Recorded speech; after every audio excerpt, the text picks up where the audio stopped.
Hello and welcome to this video. My name is Reimar Vetne. I've been a pastor and conference president in my home country of Norway. I've been teaching New Testament at Montemorelos University in Mexico for 4 years, and now I'm heading to California to teach at Pacific Union College, PUC. I'm making this video to talk to you about the content of the different Logos SDA packages, the different Seventh-day Adventist packages that Logos Bible Software are selling. In case you have bought one of these packages already, you might want to find out what have you bought and what kind of books and resources do you already own, so that you can better use and utilize the books you already have. And in case some of you are considering upgrading to a larger library in Logos, Logos is basically a platform, a digital platform of books. When I was a pastor, local church pastor, I was collecting books. I've been always collecting books since my study days. I grew up in a family that read a lot of books. I must have rubbed off. Always had a lot of paper books, and every time I was moving as a pastor, it was a hassle of packing down all the books. If I was starting out now with a theological library, I would have the big majority in Logos in digital form. So Logos is a digital library where you can have a lot of books in one place, in one software, and you can quickly and easily search for things. You can click links between different books. So if one book is referring to another book, you just click on it and whoop, there you are in another book.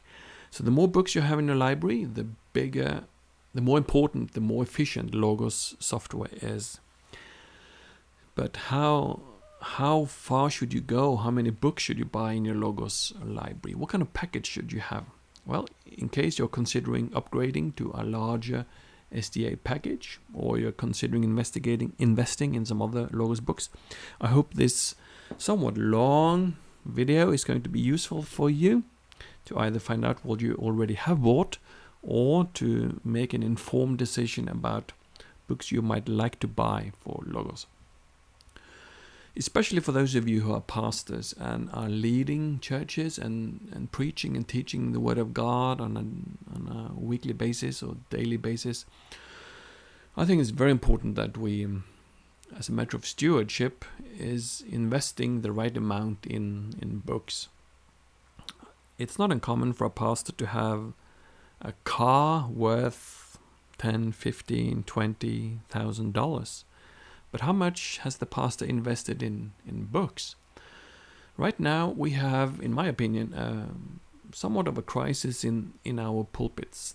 The average Adventist sermon preached on an average Sabbath contains very little Bible teaching, very little knowledge. The church members come, they learn very little, they get bored.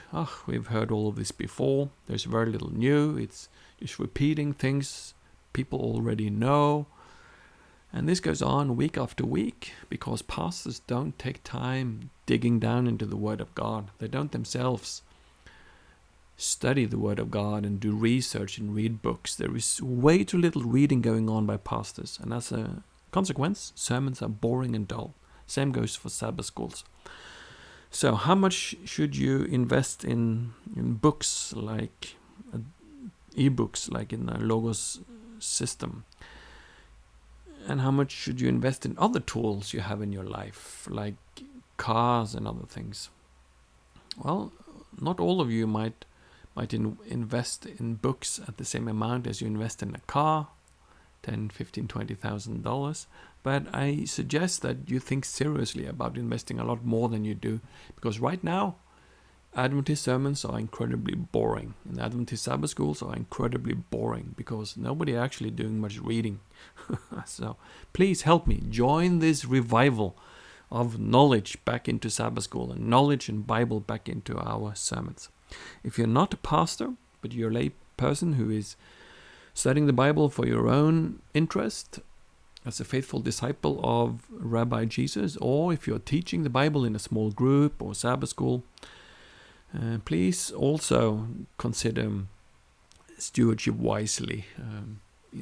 Things you invest in a digital library in order to understand the Word of God has a much higher value than a lot of other stuff we buy in our lives. Material things that come and go, they break, they are lost, we have them for a while, but what's really the value?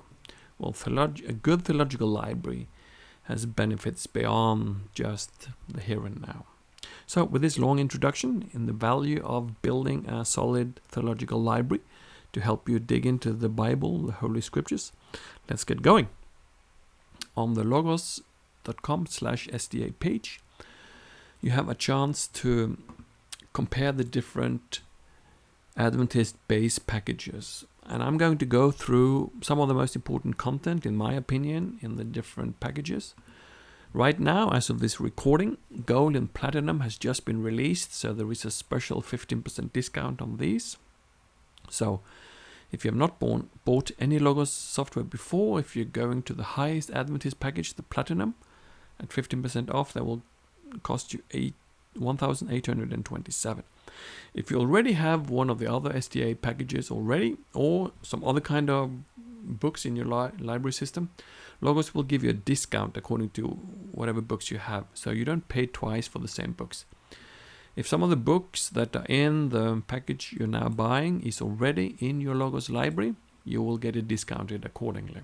So your price might be less because you already have books in your library. So let's head over to Logos and let's take a look at the most important books in each of these packages. Alright, now I'm inside the Logos software. I'm going to open up favorites because I have made a lot of bookmarks to a lot of important resources in the different SDA packages. Now, in the SDA Gold, I think it's around more than 1,000 books. Platinum, 1,700 books or so on. So clearly, I cannot describe all the books that you get in the different packages. So this is my subjective, personal opinion about some of the most important books you might want to know about. But if I leave out anything that other people think is very important, I'm sorry. This is a video that, despite being long, is not unlimited. I have to select some resources that I find particularly important for most pastors and lay people who want to study the Word of God. So, some of you, if you already have the SDA Starter or the SDA Bronze, here are some of the books you might already have. The Andrews Study Bible is a short form of a commentary. You can buy it as a printed Bible with some notes at the bottom of the Bible from Andrews University Press. So these are just the notes at the bottom. It's like a very short commentary on some of the most important things in each verse. It's very interesting. Since the 1950s, we've only had one complete commentary series, Adventist commentary series on the entire Bible. George Knight, in his Amplified Bible series, published a lot of commentaries, but it wasn't complete. It wasn't for all the books in the Bible. So since the 1950s, we've only had one series, but now suddenly we have 3 commentary series coming out. The first one is already out. It's the Andrews Study Bible Notes. Then Andrews University Press is also working on a 1-volume commentary, which has about 3 times the amount of information. And then Pacific Press, under the editorship of Shaktu Khan at Andrews University, they're making an SDA International Bible Commentary with multi-volumes, pretty much 1 volume for each major book of the Bible. So it's going to be a lot of volumes. So 3 commentary projects, almost more or less at the same time. But the first one is out. It's the Andrews Study Bible Notes, and it is in all SDA packages. You should use this as a default commentary. Always check it out, since it's so far the most recent commentary we have. So in your library, if you click here on the book and drag down, and at the right hand side in the library window you have something called Prioritize. You might want to get the Andrews Study Bible, Andrews Study Bible Notes, here, find it here, and you might want to drag it fairly high up on your list of books. All right, you see I already have it high up here. That means you prioritize the Andrews Study Bible as one of your top books. So if this is the first commentary you put Bibles here, you can put Greek and Hebrew dictionaries, you can put Bible dictionaries. So the very first commentary that Logos finds will be your preferred commentary or Bible notes. So I put this on top. New American Commentary is a great series. InterVarsity is a great series. The InterVarsity Press New Testament Commentary is in the bronze package. IVP, IVP New Testament Commentary. No, that did not work. IVP New Testament Commentary. Here, this series. This is a great New Testament series. It's conservative, evangelical. You will find a lot of useful information in this here, and you already have it if you have the bronze. For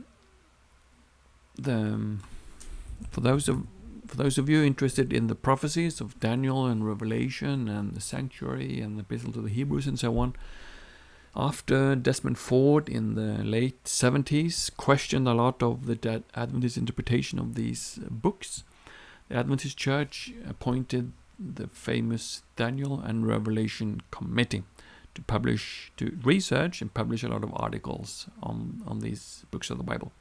And when I studied theology back in the early 90s at Newbold College in England, at the time, Newbold didn't have really that many good teachers on the prophecies.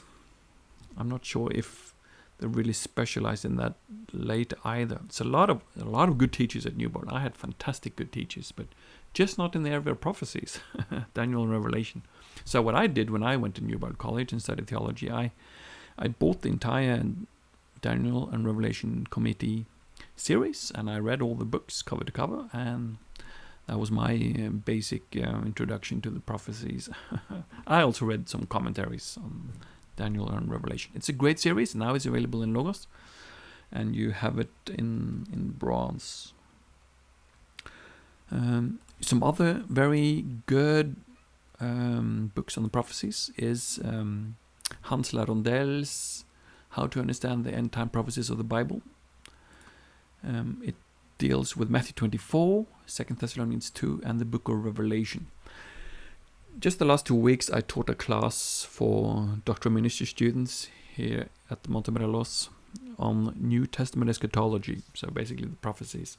And this was one of the textbooks I assigned. And most of the pastors admitted they had never read this book of Hans Larondel before, but they all enjoyed it immensely. I also used it as a textbook 2 years ago on another master's level class on Revelation, and people really enjoy this book. If you take the time to read it through, cover to cover, you will get a much greater understanding of the book of Revelation. The Adventist approach to the prophecy is historicism, a method that goes back to the early church and was the common way of interpreting Daniel and Revelation through the Middle Ages, into the Reformation, and among Protestants until the mid-1800s. So it's not a new invention, but the weakness of historicism might be that they're too quick at appointing specific historical events as the interpretation of different parts of Revelation, while ignoring the larger theological message of the book. Hans Larondel was the first Adventist scholar who seriously, on an academic scholarly level, established the Adventist interpretation of the book of Revelation on a solid foundation with a larger Christocentric focus. So it's a great book, and if you haven't read it, you will enjoy it a lot. You already have it in your SDA library if you have an SDA package before. I think it's part of either starter or bronze. Some other books on prophecies. Shakti Khan has a book here on Daniel, and Ranko Stefanovic, famous commentary on Revelation. This is the standard academic Adventist commentary on the book of Revelation. It's already in your SDA Logos library if you have an SDA package already. So I just want to point these out, what you already have. Some other books you already have. The issue of homosexuality is a hot topic these days, and this is a resource not to be missed. You already have it. It has some articles on exegesis, biblical passages talking about homosexuality. You have the religious liberty aspect of it. You have counseling issues. How do we deal with this practically in the churches? How do we help homosexuals? Finally, some testimonies. So it's a very interesting resource published by Andrews University Press on a very important hot topic these days. We all need to have dug into that issue. Montesalin is one of the most prolific of Adventist authors in the last generation in the area of practical ministry, and he has a lot of books here in your Logos library. You already have his books if you have an SDA package, so make sure that you check out some of his books. What I do, I find all the books written by Adventists, and then I tag them. We close to prioritize and open this eye for information, and then you can add a tag here, and I've added the tag SDA to all the books written by Adventists, just so I have them quickly available. A lot of good practical books here by Montesalin. If you have studied theology before and you once upon a time knew some Greek and Hebrew, you might want to refresh your Greek knowledge with Larry Richards' Read Greek in 30 Days. This is the simplest, easiest review of Greek grammar you'll ever come across. Larry Richards, I promise you. Even if you've forgotten almost all of it, it will come back to you when you go through this one. And all the tables he has are so much more efficient and easy to learn than what you learned back in the day. And all the most important vocabulary, the basic vocabulary you need to know. If you've never studied Greek before, it might be a little bit hard to understand. Maybe not. Maybe you'll survive. But since this is a very short book, it's good as a textbook if you have a teacher in a class, or if you have once upon a time studied Greek and use it for a review. If you want to learn Greek, you have never taken a Greek class before, well, go ahead, see what how it goes for you. But Larry Richards, Professor Emeritus of Andrews University, has taught Greek for 40 years. He has the easiest way of learning Greek that you will ever come across, and I recommend that book wholeheartedly. These were all books you already have if you have the SDA Bronze, and many of these books were already in SDA Starter. Now let's take a look at books that are in SDA Silver. Let me just close these other books here.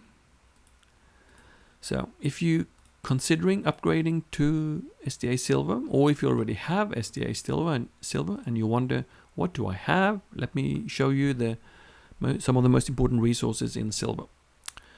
So let me close my bookmarks of SDA Bronze and open SDA Silver.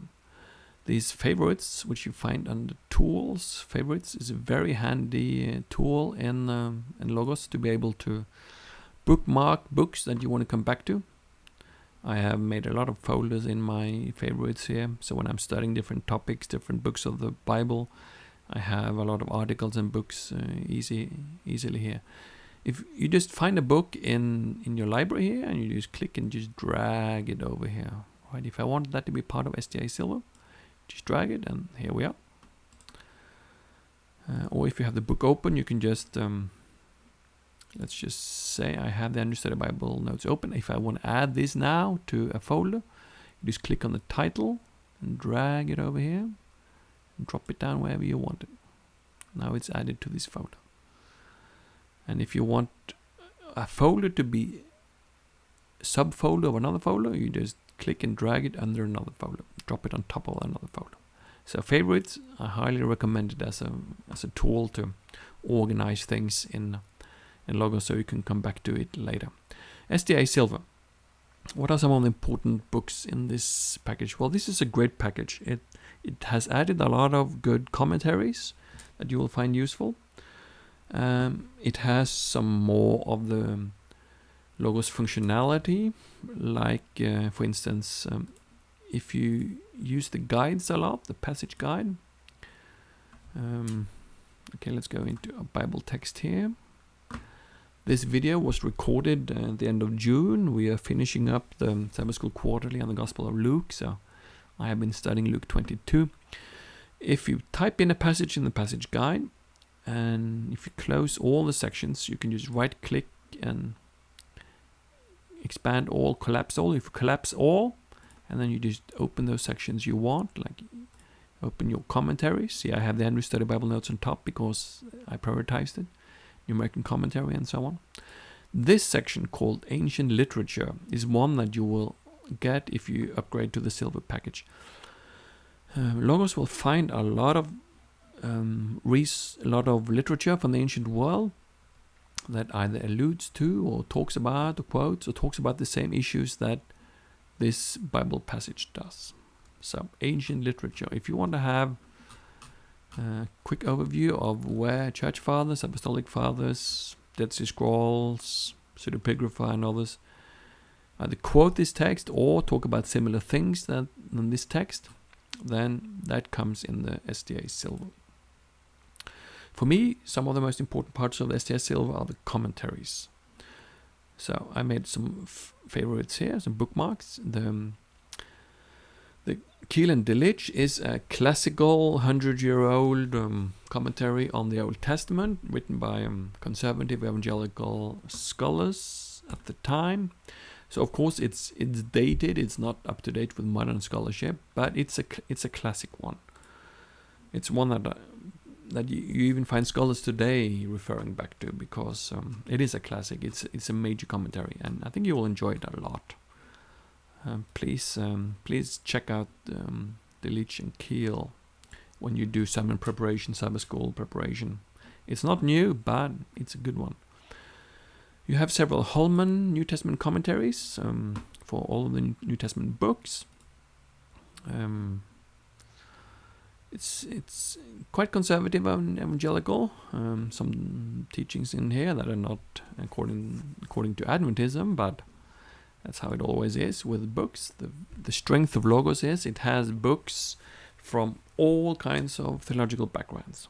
And this is a good series. It's a bit more popular, meaning not so academic. It's more for everyday lay people. So if you're a lay person, I think you will enjoy this a lot. If you are a pastor with a master's degree, maybe you'll prefer some more academic commentaries.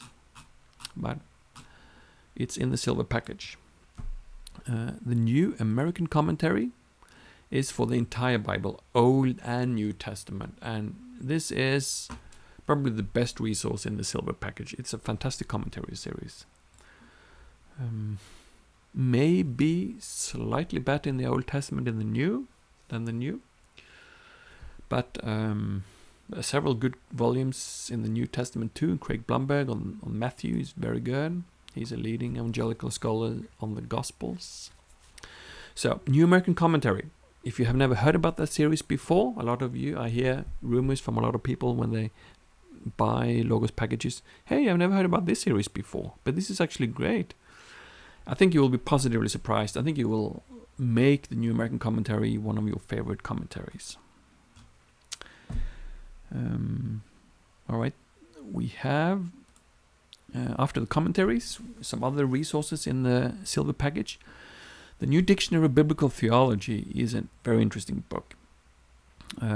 It has some introduction to the methodology of how do we do biblical theology. Biblical theology is a discipline between exegesis on the one hand, which studies passages verse by verse, and systematic theology on the other hand, which starts with the big doctrines, the big questions, the big issues of today, and try to systematize our thinking on a topic.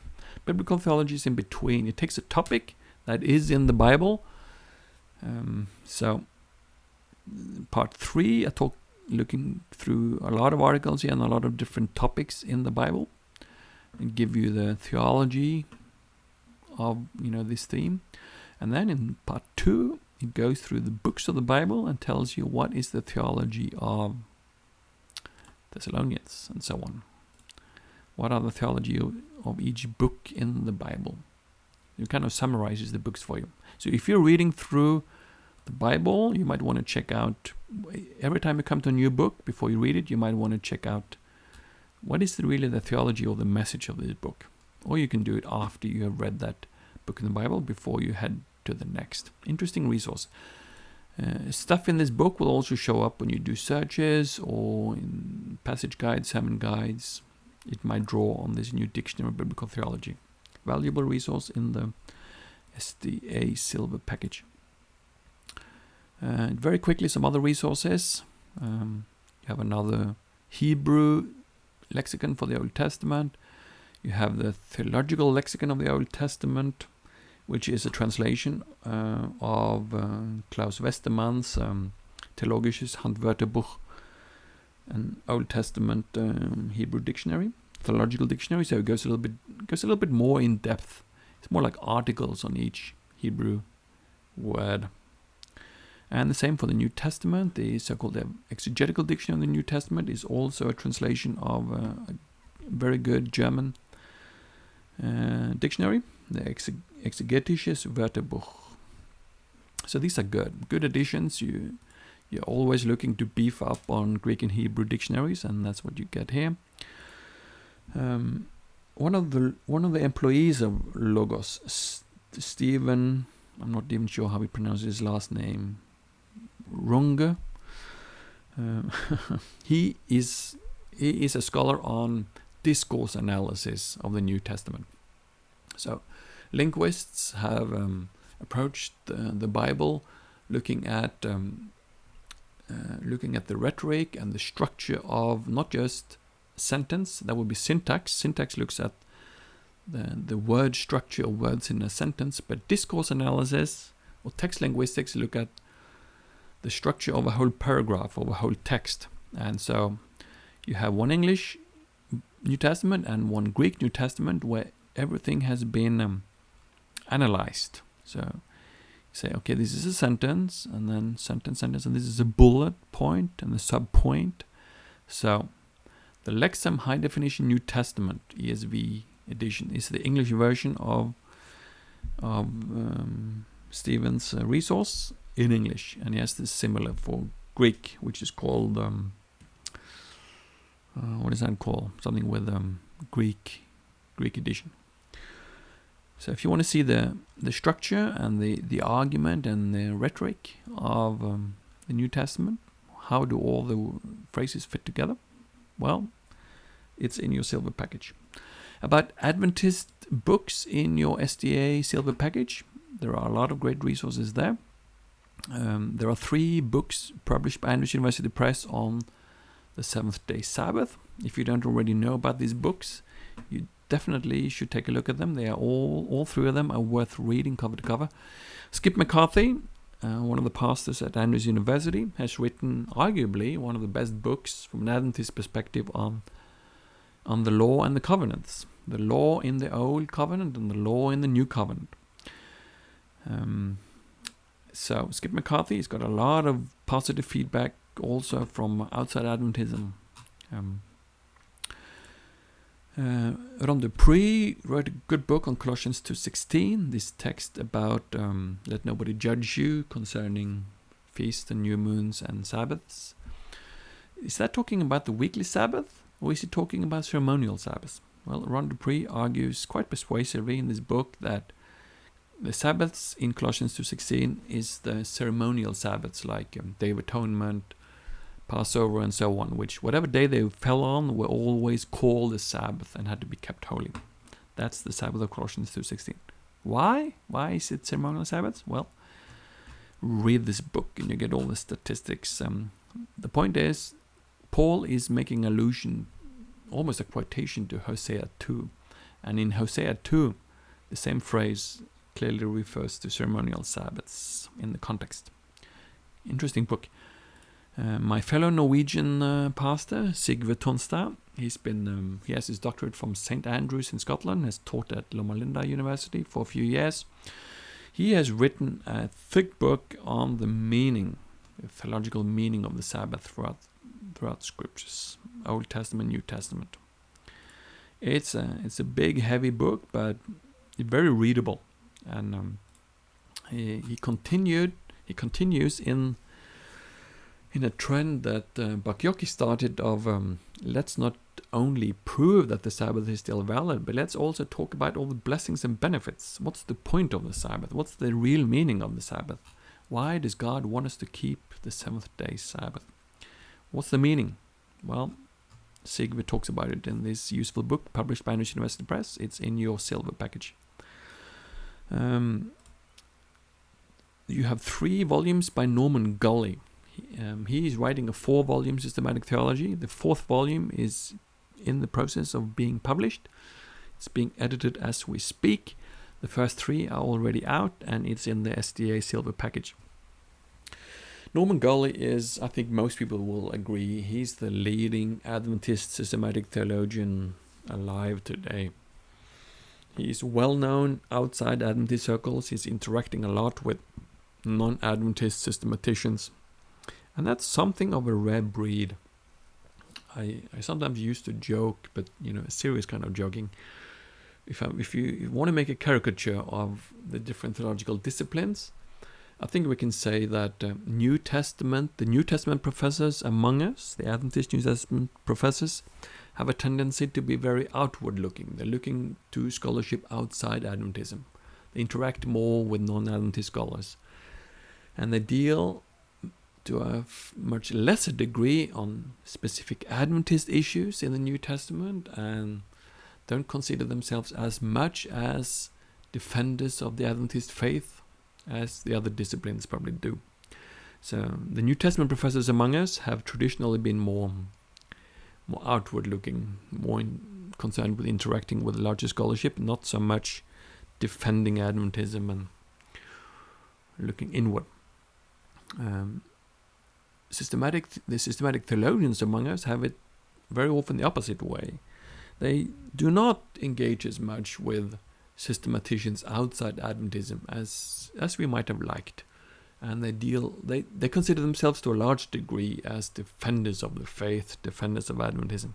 This is a caricature. This is me generalizing, and it doesn't apply to everybody. But I think there is something to it that, traditionally speaking, if you look back in the last 20-30 years, our New Testament people, not so much defending Adventism, but more looking outwards. Our systematicians, not so much looking outwards and interacting with others, but more inward looking and defending Adventism among ourselves. Our New Testament professors have somehow managed to combine the both in a great balance. They do both greatly. They interact a lot with other people outside, and they also have contributed a lot to Adventist understanding of passages and doctrines. But among systematicians, Norman Gully is somewhat of a rare breed. We want a lot more systematicians like him, who are outward looking, who have a lot of friends in the wider scholarly world, and are well read in scholarship outside Adventism, and in his writing, in his scholarship, he engages continuously with scholars from all kinds of denominational backgrounds and theological backgrounds. So Norman Gully's systematic theology is a true systematic theology, in a sense that it engages with other similar works from other traditions. But of course, from an Adventist perspective, he emphasizes the great controversy between God and Satan, which is an important part of Adventist theology, and so on. So, in case you have never read any of Norman Gully's volumes, I advise that you drop the first volume. The Prolegomenon might be a little bit heavy if you're not really into systematic theology. I gave it up myself. I started reading, but I gave it up. But if you're into philosophy, methodology, hermeneutics, how to do theology, it's a great volume. But for the rest of us, Volume 2 on God as Trinity, Volume 3 on non-biblical view of souls, creation, Christ, salvation, the nature of man, nature of salvation, and so on, soteriology. Those 2 volumes I think you will enjoy a lot if you do take the time to read them through. And they are in the SDA package. Let's see, what else do we have? Christian worldview and mental health. Yes. Adventists are holistic thinkers. We think of man as a complete human being, of social, spiritual, mental, physical. It all hangs together. But having that as a basis, how should we approach mental health professions? What's our take on psychology, psychiatry, and so on? Well, this is a very good book. If you are dealing with a lot of counseling as a pastor, or if you're into the health professions, or if you want to seek out some mental health care service for yourself, do take some time to read this book. It's a collection of articles written about mental health from a Seventh Day Adventist perspective. I think that sums it up pretty well in the silver package. Let's close these books and head over to the gold package. Gold and platinum are brand new as we speak, so probably most of you don't have it yet, but let's take a look at what's in the package. Alright, let's open SDA Gold, my folder I made here in favorites.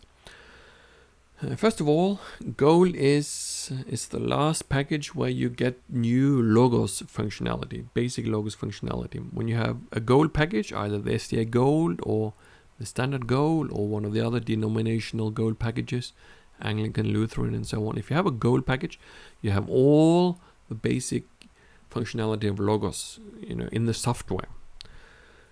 Packages higher than that are not adding more functionality, but they're adding more books and resources. So one of the Logos functions you get in Gold are like the Proverbs Explorer, Psalms Explorer. It's an interactive function here. It's in Logos, we usually read a lot of text, so the Psalms Explorer is fun because it gives some visual stimulation here. You can organize the Psalms according to genre. So here you have all the Lament Psalms, here you have all the Praise Psalms, the Royal Psalms, or Messianic Psalms if you wish. That's the big discussion, for these Psalms. Does Psalm 2, for instance, talk about one of the kings in Israel, or does it talk about the king, the Messiah? So these are the royal or messianic psalms, depending on your take on that. Wisdom, thanksgiving, hymns, alright, so you can organize them by genre, you can organize them by structure. There are some chiastic psalms, which the scholars behind Logos have tagged as chiastic.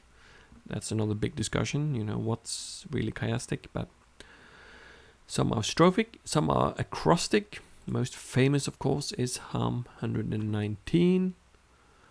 Well, let's open it in the Hebrew. Psalm 119. Just in case you've never seen this before. Even if you can't read Hebrew, Hebrew reads from right to left, and you can see all these words begin with the same letter, right? And this is called the Aleph. So we have 8 verses, all beginning with the letter Aleph, the A, the A in English. Then we have 8 verses all beginning with the letter B, the Beit. And then we had 8 verses all beginning with the letter, the G, the Gimel, and so on.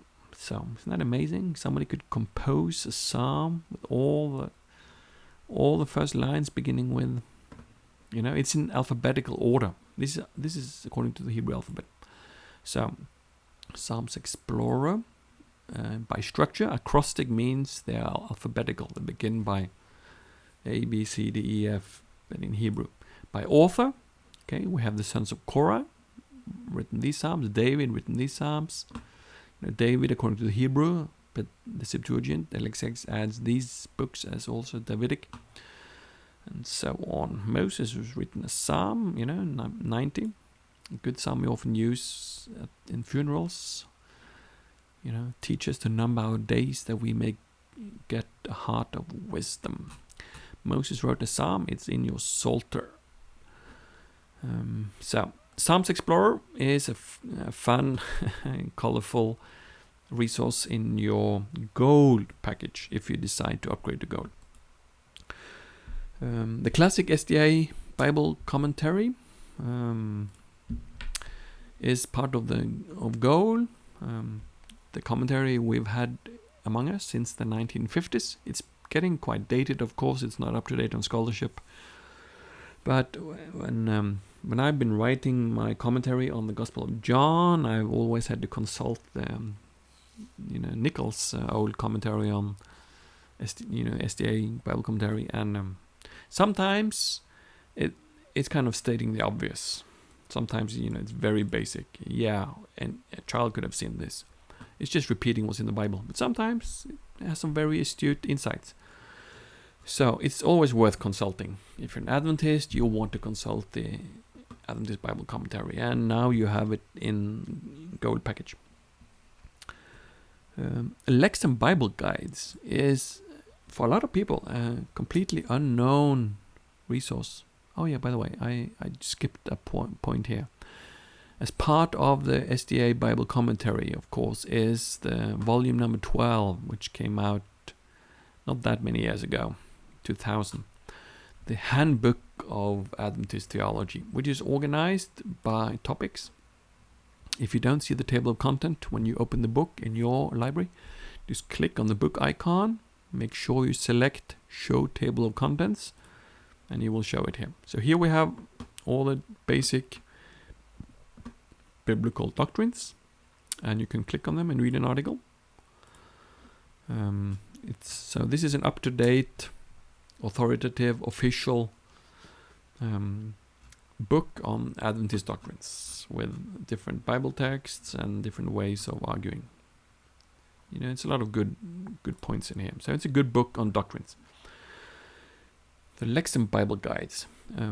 Lexham is the publishing arm of Logos. All the books you see called Lexham are published by Logos itself.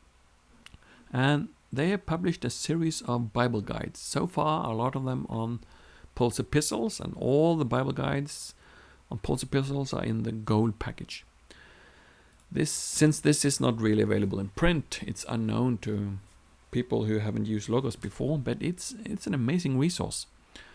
Very expensive if you buy it by itself. Let me check my notes. $535 is the price of the Lexham Bible Guides, Paul's letters.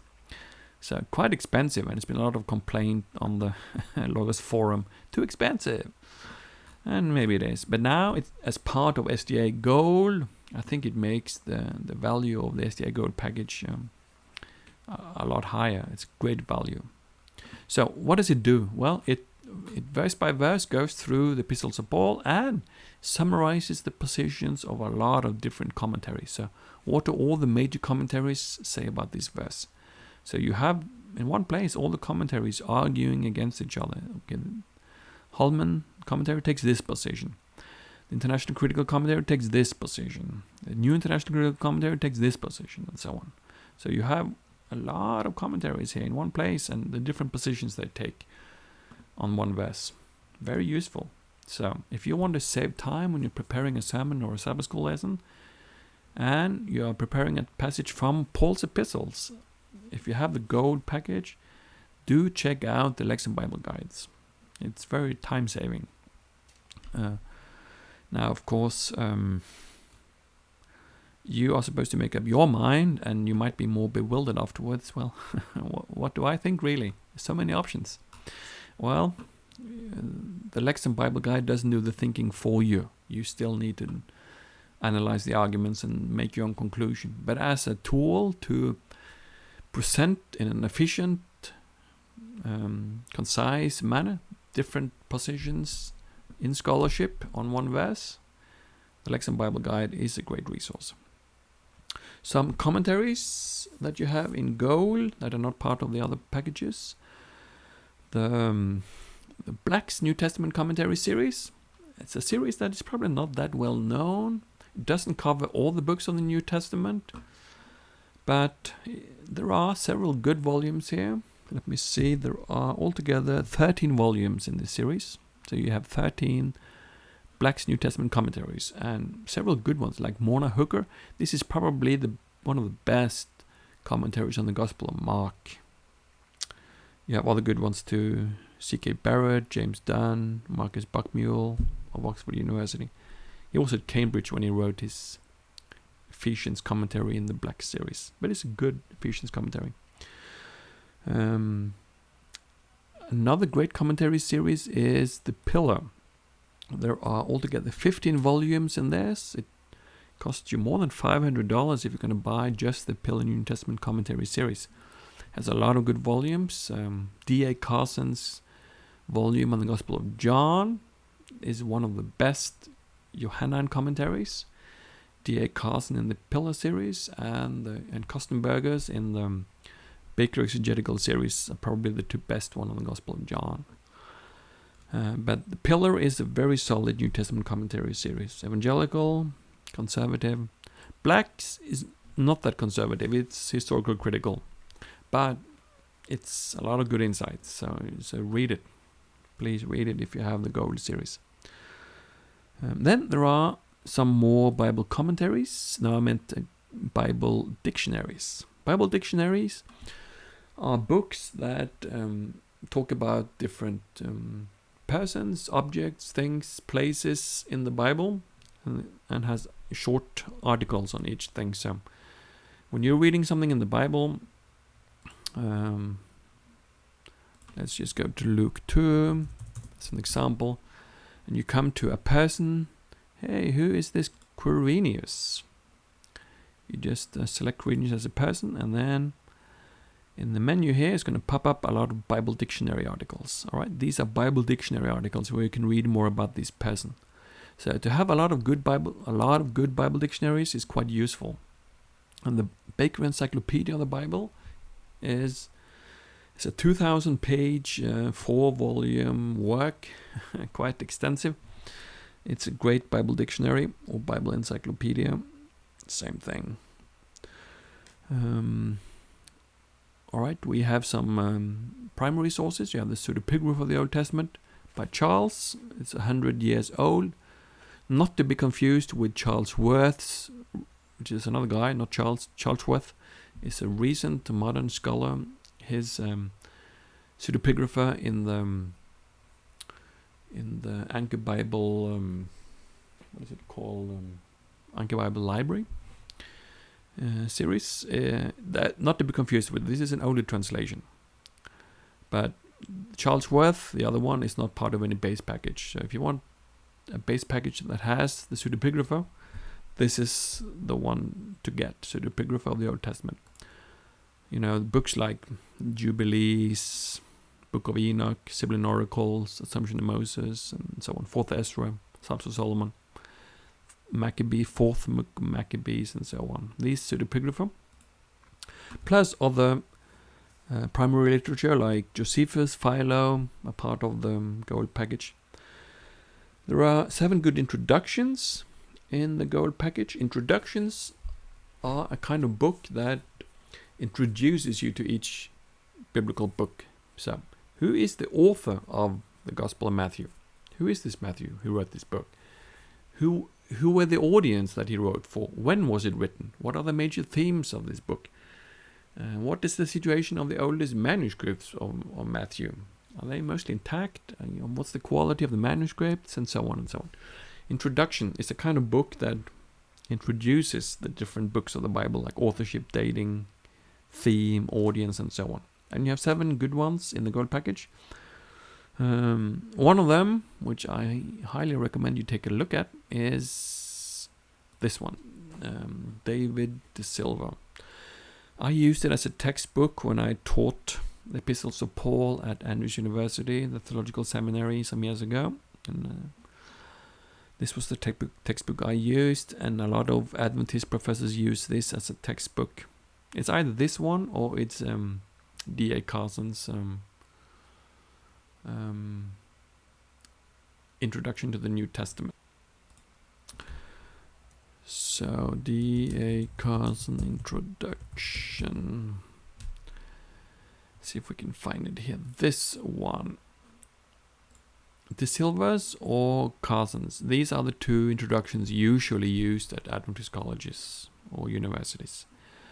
Now this one, published by Zondervan, is not part of any base package because Zondervan is very hesitant at putting books into base packages. So this one you have to buy by itself if you want it. But in the gold package, you will have this one.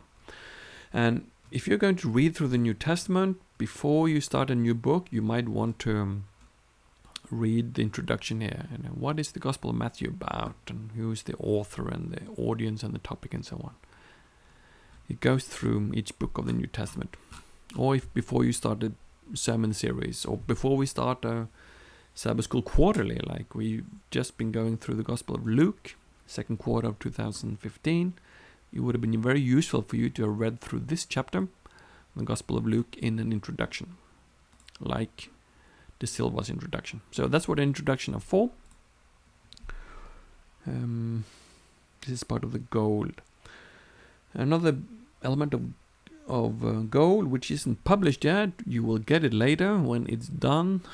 You can pay for it now and get it later if you buy gold now. It's the life works of Hans Ladondel. When Ladondel died, he left a computer full of published and unpublished material. And the documents have been edited and made available now in Logos, or soon will be available. It's coming soon. So I can't really show it to you because it's not in my Logos library yet. But I look forward to this a lot. I mean, I'm excited about more Hans Ladondel material on prophecies and a lot of other topics. Salvation and so on. What else do we have? Oh yes, you all know about the Value Genesis survey of the attitudes of young people to Adventist doctrines. Well, now there is a new Value Genesis out, and it's in the gold package. It's done by Leanne and Jan Åge Sigvardsen at Adventist University. He's a doctoral student. Leanne, the wife, has background in counseling and psychology, and together with Paul Birk Peterson, who is the chair of religion at Andrews University, they have surveyed young Adventist Americans' attitude to Adventist doctrines. So it's a big study. It's more than 400 pages. So if you're working with young people in any shape or form, and you want to know what they think about our doctrines and how you can be a better preacher and teacher and stimulate biblical thinking on the doctrines among our young people, you might want to know where our young people stand today. And this is a brand new study that has just come out. So that's all part of gold. Fresh, brand new material in the gold package. So, are you still with me? We've come to SDA Platinum. If you have already bought the Platinum, you might want to know what you've got in this big package. So, of course, you have everything we have already talked about. And then you also have the following books. If you haven't bought Platinum, but you're considering it, well, this is what you will get if you do buy the Platinum package. First of all, not published yet, but coming soon, is the complete set of the Journal of the Adventist Theological Society, the JATS Journal, from 1990 to 2013. It has a lot of theologically very interesting articles on biblical and theological topics from an Adventist perspective. A lot of articles that are worth reading in the entirety, or you can use the passage guide to pick up. If you search on passage here in the passage guide, there is a section for journals, and if one of the articles in JATS is talking about your passage, it will show up here in the journal. So you can let the passage guide find an article for you in JATS, or you can just read articles yourself. But I can't show it to you because they're not out yet, but they're coming soon, and I look forward to that a lot. Among commentaries, a great commentary series that is part of Platinum is the UBS Handbook series.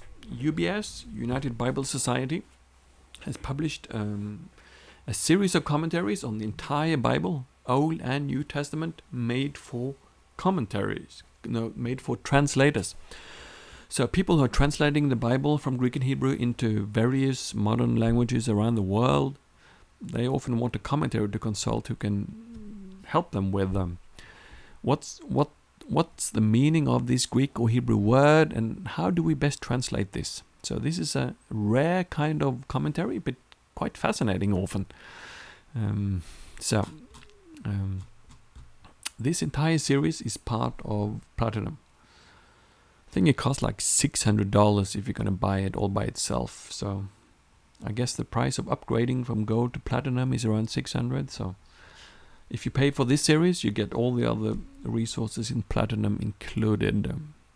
The UBS Handbook series is a very good commentary series. Often has very fascinating insights you don't find in other commentaries, because it's geared toward translators, which makes it unique and interesting.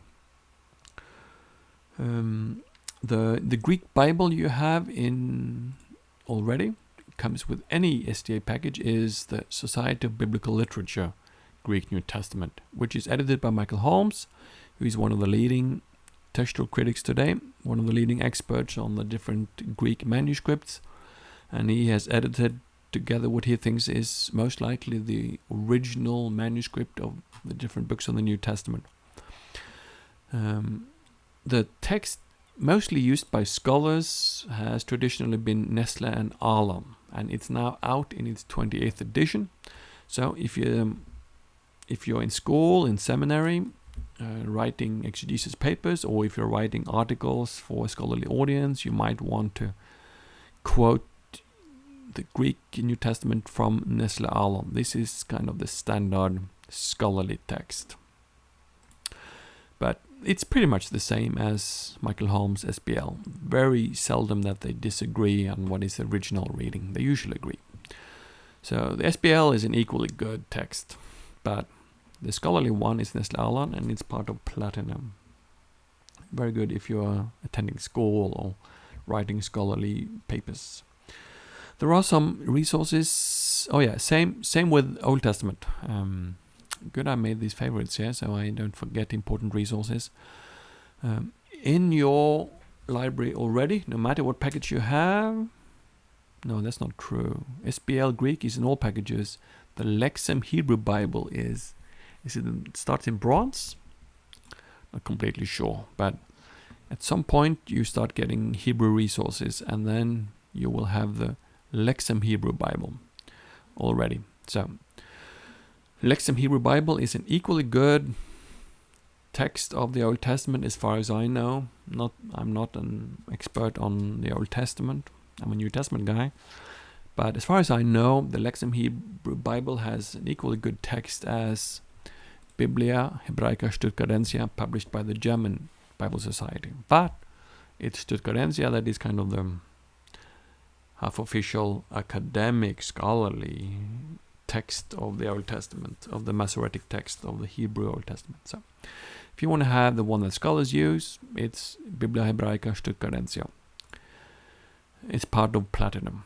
If you don't have Platinum, Lexham Hebrew Bible is probably equally good. All right.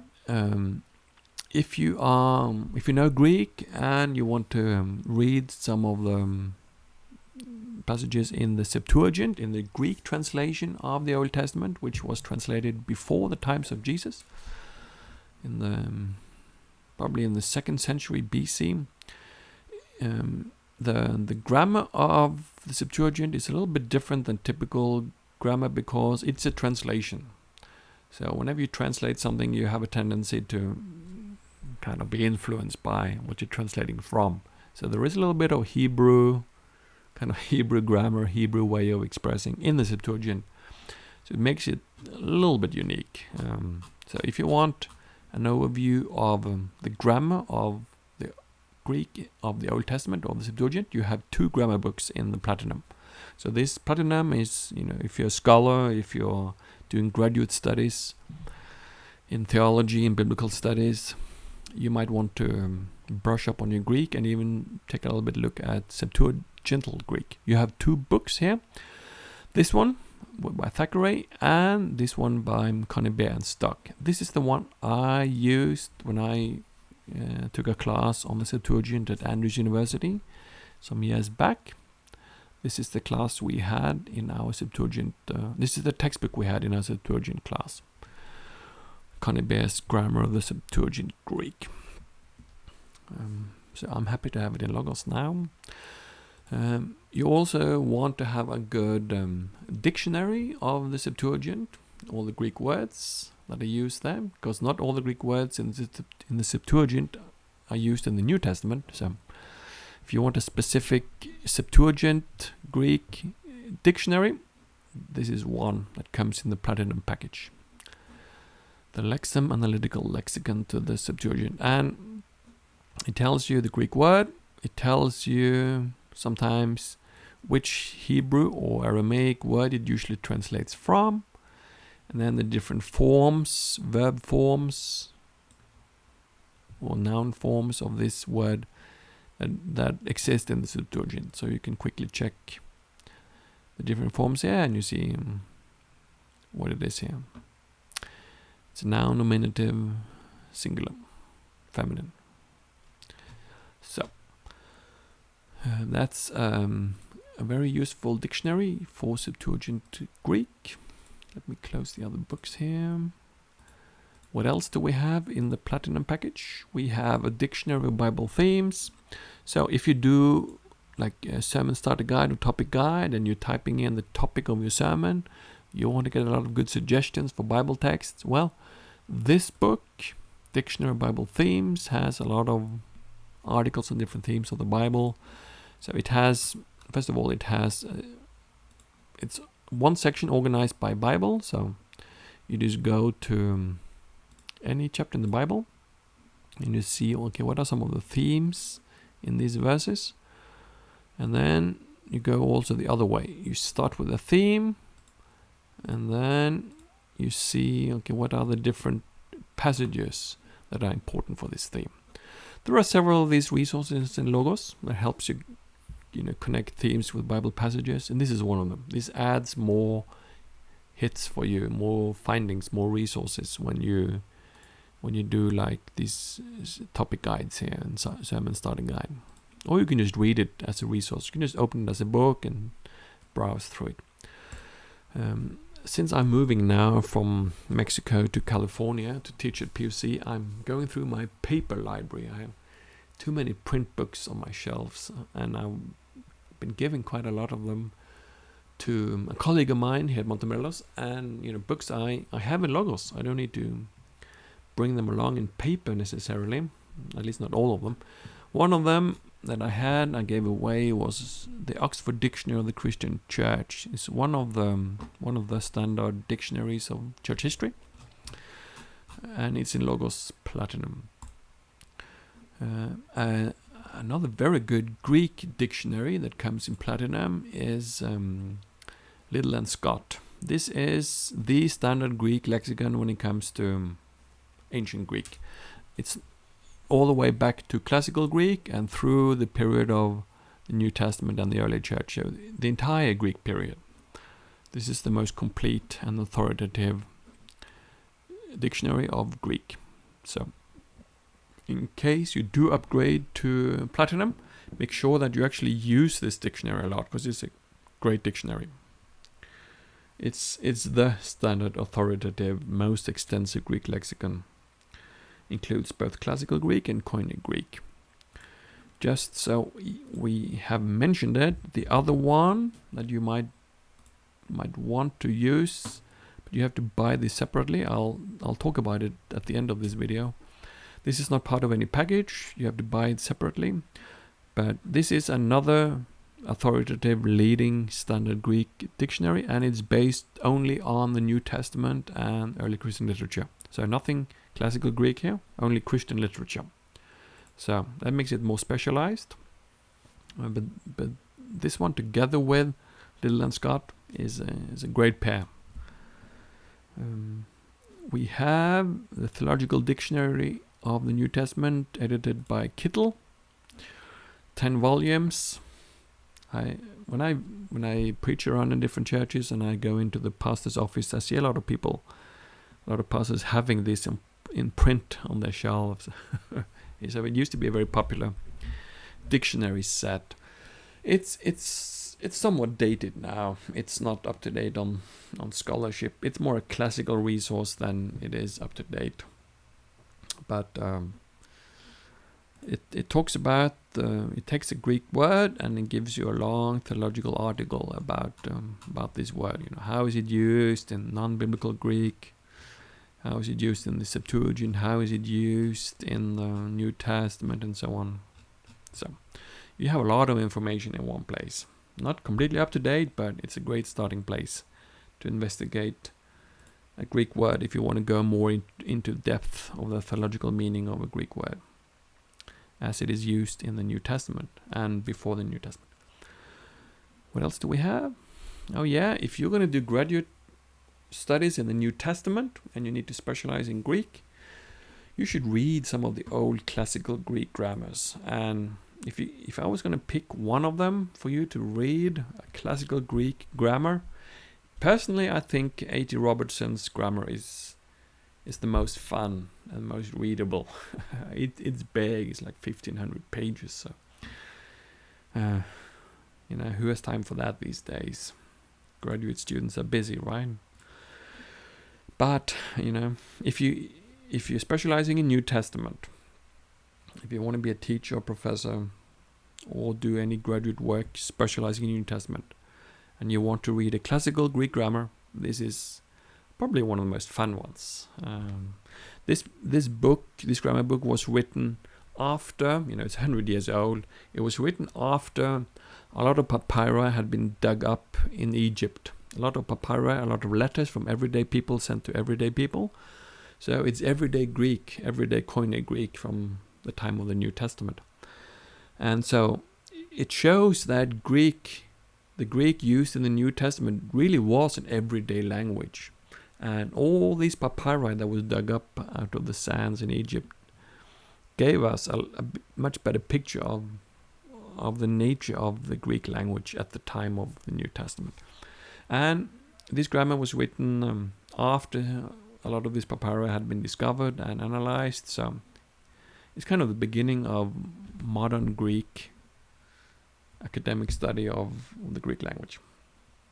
It's a fun read. It's big, but if you like Greek, you'll enjoy it. If you hate Greek, forget it. 1,500 pages of Greek grammar will probably kill you if you don't like the language. Finally, we have some books in the Platinum package. When I say finally, I mean these are the final books I want to show to you. I think if you upgrade from Gold to Platinum, you get like 400 new books you didn't have in the other packages. 400 new books just in Platinum. So I've just shown you a few of the books here, but these are those I think you will find particularly interesting. And David Flusser was a Jewish professor of Jesus and the New Testament at the Hebrew University in Jerusalem. He was the leading Jesus scholar among Jews. He died a few years ago. The rumor is that he accepted Jesus as the Messiah before he died. Whether that's true or not, he really was a leading Jewish scholar on the life of Jesus and on the Gospels and the New Testament. And there are 3 books written by him in SDA Platinum, which are well worth reading cover to cover. You have David Flusser's Jesus, which talks mostly about Jesus and the Gospels. Then it's a book, the first volume, might be more coming later on, but this is the first published so far in Logos. I'm not sure if more volumes out in print yet. At least I don't have them in print, so if they're out, I'm behind. Judaism of the Second Temple Period. So being a scholar of Judaism at the time and being a Jew himself, David Flusser has a lot of interesting insights on Judaism. And if you watched my video on the Sabbath School lesson, week 12 on the second quarter, I talked about the passage in Luke of Jesus saying you should give to Caesar what is Caesar's, give him this coin which has the image of Caesar, and give to God what is God's, which is you, because you have the image of God on you. There is this fun story here of Hillel the Elder. It talks about, I have to take a bath in the bathhouse because I am made in the image of God. So I quoted this a couple of weeks ago from this book by David Flusser. So if you want to learn more about Judaism, David Flusser is an important resource. The third book is Judaism and the Origins of Christianity, so the intersection of Judaism and the early movement of Jesus.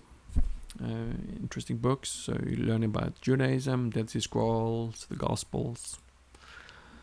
It's not a systematic book. It's a lot of articles on different topics related to the intersection of Judaism and Jesus and his movement. David Flusser.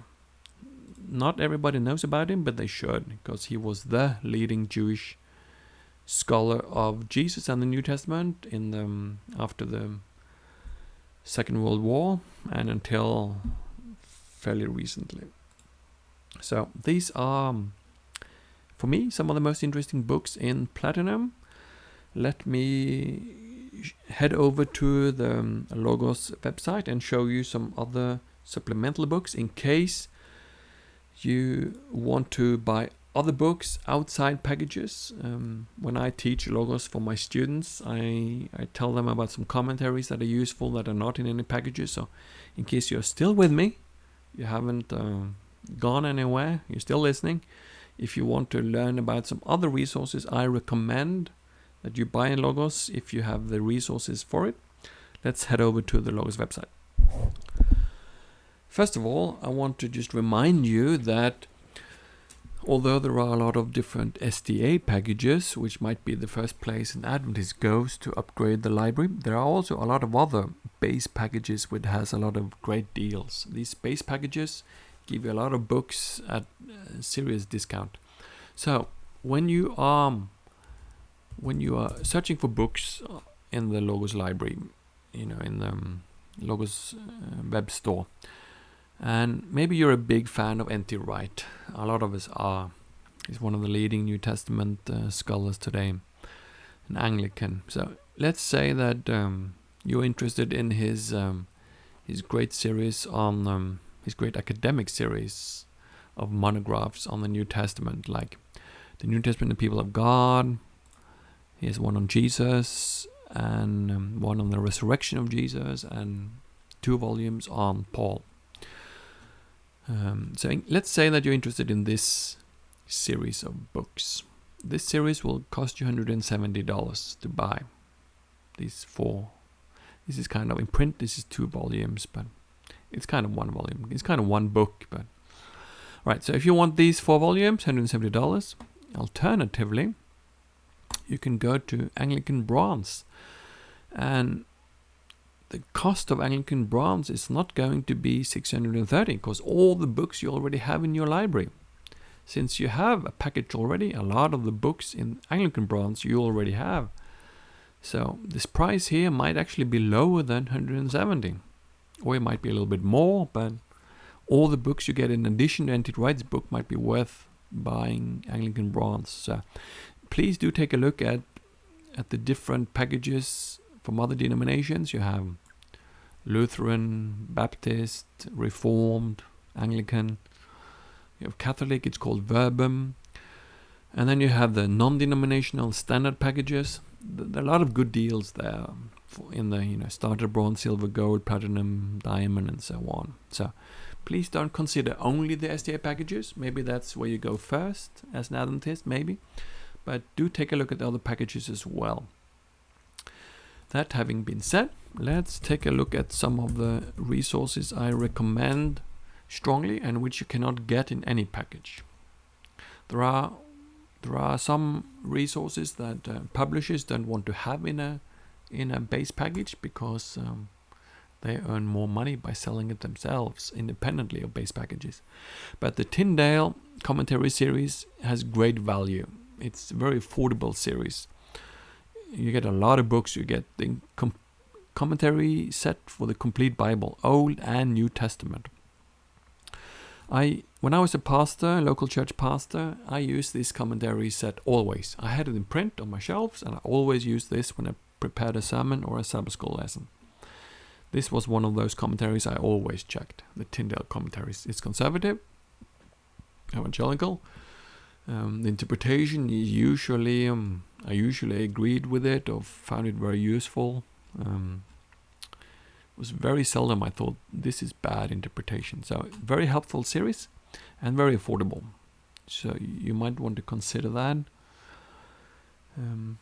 Then, so this is the one commentary suggestion I have. If you want to add another commentary series to your Logos library, this is great value for money. If you want to add more Bible dictionaries to your Logos library, so that you get more articles showing up when you look for a person or a place or an object in the Bible dictionaries. You have 3 options here. You can either take a look at the Fact Book Collection, which is a collection of Bible dictionaries, mostly Bible dictionaries, and other encyclopedias. Again, depending on what books you already have in your library, this might be cheaper than 210. So if you have any of these books before, you don't pay for it twice. But there are a lot of good Bible dictionaries here. This is a good series. Big, 4,500. So I often take a look at articles in this series. This is a short one volume, a thick volume. Advanced Dictionary of Bible, it's good. 1,500 pages. So a lot of good Bible dictionaries here. Bible guides, Urban's Bible Dictionary. So you might want to take a look at this fact book collection. If you want Bible dictionaries that scholars often use when they prepare material. The 2 scholarly ones, but also very useful for pastors and lay people preparing a Sabbath school lesson or sermon, is the InterVarsity Press Bible Dictionary series. So it's conservative. InterVarsity Press is a conservative evangelical publishing press. So you will likely agree with a lot of the content in these books. Not that you have to agree. I read books from all kinds of authors and scholars from all kinds of backgrounds. We take what we can of insights from all kinds of books. But it's just good to know the theological background of a series. That's why I mention this. This is a conservative evangelical series. Each volume is for a different part of the Bible. So you have one book with articles on people and places and objects in the Pentateuch, the books of Moses, one in the historical books of the Old Testament, in the wisdom, poetry, and writings of the Old Testament, the prophets, and then the different New Testament sections. This set of Bible dictionaries are not exhaustive in the sense that you will find people in the Bible who don't have an article in this series. You will find things, objects, you will find places that don't have articles in this series. But whenever this series shows up in your search results, when you're searching for a person or a place or a thing, and whenever an article in one of these series shows up, I always read those articles, because it's a comprehensive article, it's a long comprehensive article, in depth, it's written by serious scholars, it's up to date, so it's 8,800 pages, so it's not exhaustive. Not everything in the Bible is covered here, but when you do get an article here that talks about the thing you are looking at in your Bible verse, oh wow, this is good articles. A third option for a Bible dictionary is the Anchor Yale Bible Dictionary. Anchor Yale Bible Dictionary. This is written from a historical critical background, but it's limited how much you can mess up in a Bible dictionary. It's limited how much your theological background can really affect an article. It sometimes affects it to some degree, but when you read a commentary, people might have some crazy interpretations of a passage, right? Or if you read a monograph, a book about something in the Bible, people might have all kinds of strange hypotheses. But in a Bible dictionary set, like this 6-volume Anchor Bible Dictionary, you have editors who read through it. So this is kind of mainstream scholarship, mainstream historical critical scholarship. It's not nothing too crazy in this series. So useful. And it's fairly comprehensive. So you'll find most people, places, objects in the Bible mentioned in the Anchor Bible Dictionary. So that's it for Bible dictionaries. I did mention, if you want to expand with some more Greek and Hebrew lexicons, 2 very good dictionaries, one for Greek and one for Hebrew, is the BDAG Halot bundle. It does cost money, but it is the best. So you make the choice if you think it's something you should invest in or not. So the BDAG, Bauer Duncan, is the best Greek dictionary for the Greek of the New Testament and the early Christian literature. I mentioned Little Scott as the other pair to complement it. Little Scott is good for Greek in the whole ancient world, back from the classical period and through the New Testament times. So comprehensive. Little Scott focused on the New Testament and early Christian writings. This is the standard Greek dictionary. I always check this dictionary. This is my dictionary number 1, Little Scott number 2, and Semantic Domains by Lovenida number 3. Those 3 I always check when I check a Greek word. And then same for Hebrew. The Hebrew and Aramaic Lexicon of the Old Testament by Baumgartner is a standard academic reference work on the Hebrew Old Testament. So if you want the best Greek and Hebrew dictionaries, whether you know Greek or not, you don't have to. You just right-click on a word in the Bible, and there you are. You see the Hebrew word or the Greek word. Another click, and you open a dictionary.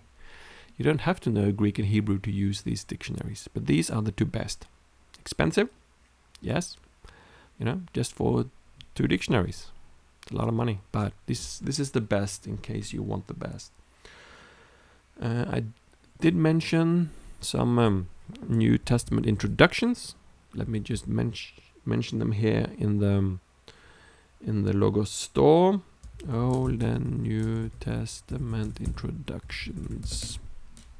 You can buy a bundle of these 2 books.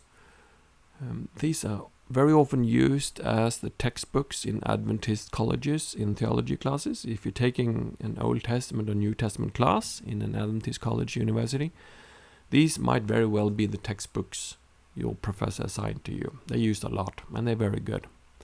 This for the Old Testament, this for the New. Trimper Longman is evangelical, maybe not as conservative as D.A. Carson and Douglas Moo, but these are good, solid scholarship introducing each book of the Bible. So, who is the author, the audience, the theme, the date of each of the books of the Bible?